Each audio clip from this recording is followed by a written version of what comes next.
Over the last few years, I've been called to really dive into ancestor work. And this ancestor work is pretty magical. What I have noticed is the deeper and deeper I go into the connection into my mother and my mother's people, or my father's and my father's people, and diving really into the lineages, I discover more and more about myself. And as I've been working with people, teaching classes around ancestral work, working one-on-one with folks on ancestral work, it's like a new level of discovery and light comes forward within them. And so I'm diving into a lot of ancestral work and creating classes. And one of the key pieces in the ancestral work is really diving into your mother's lineage or your father's lineage. And when we talk about the father's lineage, we start going into that connection within the father's lineage, it really takes us into these deeper levels of understanding the masculine. And what comes forward when you really start to do the ancestral work, and let's say in particular around your father's lineage, you start to see a lot unfolds because your people really start to show you the stories and show you the choices that they've made and show you what's underneath those choices and then what's really authentically within them. When you really start to dive into all of that, you then start to understand yourself more. So when I've done my own work in my father's lineage and I've done work for others in their father's lineage, I start to see the stories. And I start to see these stories that have been like passed down from generation to generation. And often what I get to is the reason or the decisions they've made really come from a place of love, protection, fear, not knowing anything beyond what their circumstances were at the time. And then I see how that gets kind of passed down from ancestor to ancestor or generation to generation. And then I can see how a decision that was made many, many, many, many, many generations before is impacting the current person and the future generations. And when we're tuning into and working with the father's lineage, and we're starting with like your father's energy, a lot of times what starts to come forward are things get lit up in you.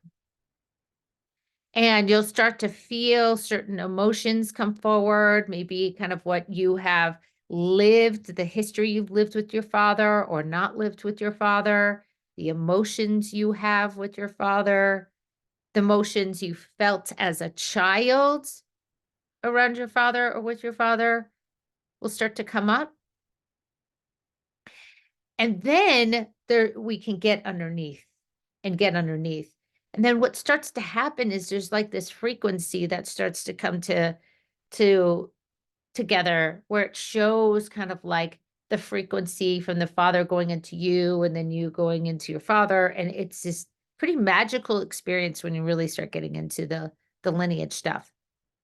And what I've been able to track within the father's lineage energetically through working with lots of folks is this like understanding of the choices made as a way of serving the lineage. So let me give an example. When I I find if we're looking in, let's say, a father's lineage, and when you're looking into, let's say, a father's lineage, you may be looking at your father's mother's people or your father's father's people. And so when you're tracking that, you're going into kind of what the frequencies of that of that lineage have to show. One of the things we see once we really start that tuning into the father's energy, we start to get then a sense of the masculine energy. And then that masculine experience comes really forward. So the masculine energy. And then what I find is then I can start to track that masculine energy through the lineage. So even if it's through your father's mother's people, a lot of times I can then see the evidence of the masculine energy through her lineage or through your grandfather's lineage. What then really starts to come forward is within this masculine frequency, you can track back many generations. And sometimes with that, you get like the stories of, okay, they lived in a village and they did this and, this and that. But a lot of times it's about the choices made and the repercussions that had in the lineage.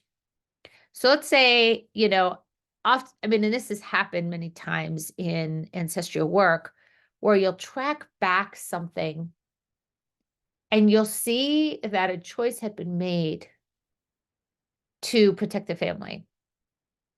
And it could have been a feminine relative or it could have been a masculine relative. It just depends on what your ancestors reveal. And a choice was made. And then that choice had a pattern and belief systems that got created. And then the lineage then took and adopted those beliefs and adopted those choices and those patterns or those behaviors through. So I saw a lot around, certain traumas around protecting the family. Maybe it was wartime or maybe it was famine time and that sort of thing. And from that, the family made certain decisions to like, okay, it's to be safe, we need to hold back and not share our opinions about things because it's a tough political environment, maybe in that generation or in that time period of your lineage. Or we're enslaved and to protect our children, we have to do this, or it could be something around even I remember working with someone recently, there was like a lifetime of royalty and the enslavement even within that royalty. So it was a father's relative, it was a father's ancestral relative, but it was a feminine who got trapped in this role of having to be this certain way. And then she passed that down to her son, and then that got passed down through the father's lineage. And that piece around being trapped, you have to stay contained, never show yourself. Then in that masculine part of that lineage, then what came up is this idea of you have to stay in this box and stay contained. And then that got passed down, and imagine that getting passed down in the masculine lineage, which we even see to this day around what the kind of stereotypical role of a masculine needs to look like, right? Withhold your feelings, it's not safe to express your feelings. It's not safe to express your anger because then you look like the angry man, and that's a threat, or men aren't emotional, men aren't creative, men aren't this. So there's a lot of like limiting beliefs and patterns and behaviors of how to be.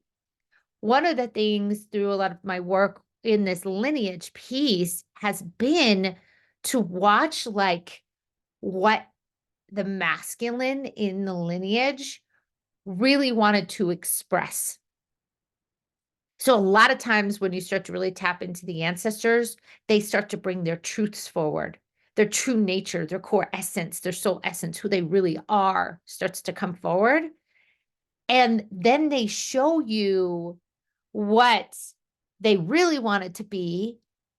And that then awakens something in you because they get to, on an ethereal level or on a soul level, within this energetic container that we're holding in the ancestral experience, it's powerful. They get to kind of show themselves, and we get to witness and see it. And that is completely liberating what starts to happen when this really gets unraveled. And when they start to show this side of them, especially the masculine, and you start to see it through your father's lineage, it liberates something within you, and it awakens part of your truth, and your core essence really starts to come out. It's powerful. It's really powerful to experience. This is the power of ancestral work. And doing this with the masculine and really starting with the father energy, which we have seen societally a lot, most of us in the lives we've lived and the ancestral lives we've been involved with, and culturally that we represent and our people represent. What we start to see is if we really awaken the masculine side and really through the father's lineage, it gives an opening for your mother and your mother's people to have, it softens your mother's lineage to come forward. So that is the work that we do. So when you go underneath and you're tracking this, and your father and your father's people are really, especially on that masculine side, opening up like a true core to who they are, you can clean up any of those traumas from those generations, or from those lifetimes. Now, we're not talking about past lives, we're talking about lifetimes within the ancestry.